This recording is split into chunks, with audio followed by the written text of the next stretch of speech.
Halos mabaliktad ang sikmura ng mga tao nang malaman nila na ang binibili pala nila at kinakain nila na burger ay laman pala ng tao. At ang mismong nagbebenta ng burger ay isa palang serial killer at ginagawa niyang burger ang kanyang mga biktima. Patok na patok ang burger niya at sarap na sarap ang mga tao na hindi nila alam na karne pala ng tao ang kinakain nila. Ito ang nakakasukang krimen ni Joseph Metheny na isang serial killer na nangyari sa Amerika noong 1995. Ngunit ano kaya ang rason kung bakit niya ito ginagawa? Si Joseph Metheny ay gumagamit ng pinagbabawal na droga at nagkaroon siya ng asawa at anak. Ngunit isang araw pag uwi niya ay naabutan niya na wala ng tao ang bahay nila at umalis ang kanyang asawa at anak at nakipagtanan sa ibang lalaki. Doon na siya nagalit at hinanap niya ang kanyang mag-ina. Bitbit ang kanyang palakol, hinanap niya ang kanyang mag-ina at nagtanong siya doon sa dalawang lalaking nakatambay doon sa lugar kung saan naglalagi ang kanyang asawa. Ngunit hindi daw nila alam kung nasaan ang asawa niya. Dito na siya nagalit at sa sobrang galit niya ay pinatay niya yung dalawang tao na to. Inaresto naman siya ng mga pulis, ngunit nakalaya din siya after 18 months dahil sa kakulangan ng ebidensya sa krimen.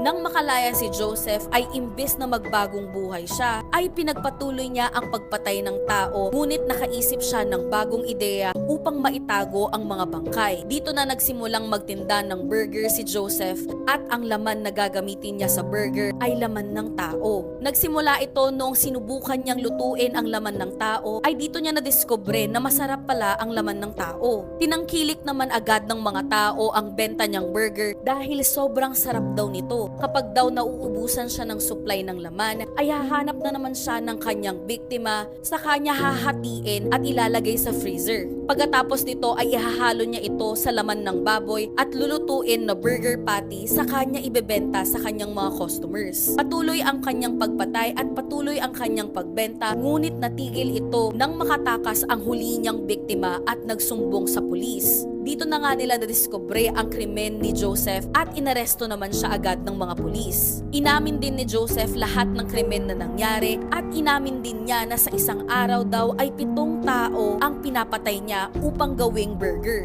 Gulat naman ang mga tao nang malaman ang balitang ito at halos mabaliktad ang kanilang mga sikmura nang mapagtanto nila na ang kinakain pala nila ay laman ng mga biktima ni Joseph. Nang maaresto na nga si Joseph ay hindi na nga siya nakalaya, ngunit namatay rin siya sa loob ng kulungan. At ang huling sinabi niya ay nagyabang pa siya na sa sobrang sarap daw ng mga tinda niyang burger ay hindi daw nila napansin na karne pala ng tao ang kinakain nila.